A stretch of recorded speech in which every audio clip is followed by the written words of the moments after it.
Sa mga balita naman po sa Metro Manila, nabulabog ang bomb threat ang gusali ng Department of Foreign Affairs o DFA sa Pasay City. Pasado 6:00 ng umaga nang makatanggap ng email ang ilang empleyado ng Canadian Embassy tungkol sa sinasabing bomba. Agad na inalerto ng embahada ang tanggapan ng DFA. Ininspeksyon naman ng Pasay PNP SWAT team at K9 units ng Philippine Coast Guard ang nasabing tanggapan. 8:30 nang pauwi ng mga tauhan ng DFA at ipinatupad ang work from home setup.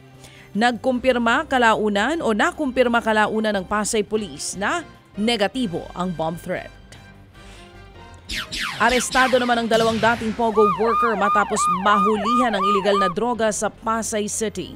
Isang Malaysian at Chinese ang nadakip sa buy-bust operation sa isang parking lot. Nakuha sa kanilang mahigit 693,000 pesos na halaga ng umano'y shabu.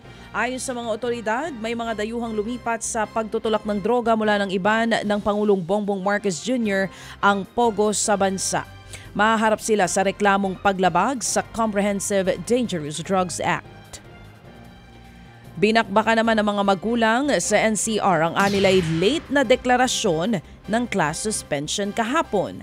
Kahapon nga kasi pasado 6:00 na ng umaga nang magdeklara ng suspensyon ng mga LGU. Marami na kasing estudyante ang nakapasok na sa mga eskwelahan. Kaya naman para iwas abala at aberya, mas gusto ng mga magulang na gawing mas maaga ang deklarasyon.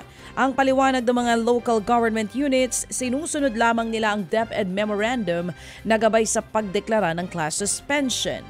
Kapag itinaas na kasi ang signal number 1 sa isang lugar, otomatikong suspendido ang pasok hanggang grade 12.